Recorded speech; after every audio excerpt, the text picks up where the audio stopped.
right, welcome back to Gold Seek Radio. Well, up next, it's Robert Ian from Conquer Change. Hello, Robert. Hey, Chris, this is Robert Ian with ConquerChange.com.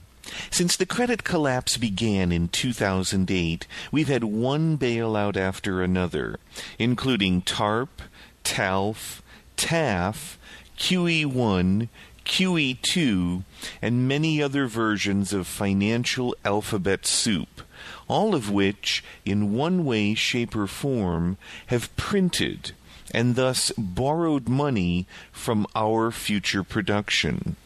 In other words, the money being printed today won't be earned for decades to come, if ever.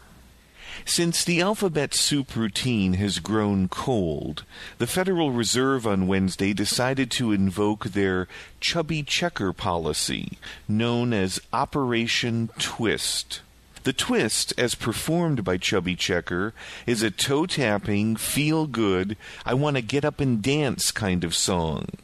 The Fed's Operation Twist hasn't quite caught on yet with Wall Street, gold, and most investments. After warning the markets about significant downside risk on Wednesday, Ben Bernanke's prognostication came true on Thursday, when the stock market crashed over 500 points and closed down nearly 400 points. Not a ringing endorsement. Essentially, the Fed's plan is to shift $400 billion worth of Treasury securities into longer-term debt. 30-year Treasury bonds rallied, sending yields to the lowest levels in almost 3 years. The Dow, however, crashed, posting its biggest loss since December of 2008. In a recent Bloomberg article on the subject, Jerry Webman, chief economist at Oppenheimer Funds in New York, summed it up perfectly. He said, "The Fed has not done an adequate job of explaining to investors how the program will help." He said, "It would be helpful if someone would lay out exactly the economic mechanism that gets us from yet lower interest rates to actual economic activity."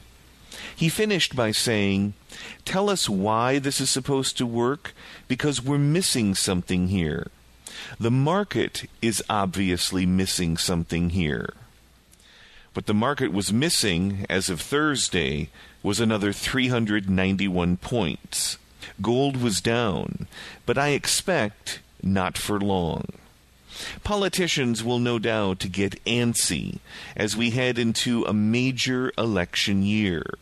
If the downward trend continues with Operation Twist, I expect politicians of all stripes will raise the level of rhetoric and suggest, possibly even demand, that QE3 officially be implemented. If Bernanke does his own version of the twist and flip-flops on this policy, the politicians may be happy in the short term, at least through the election.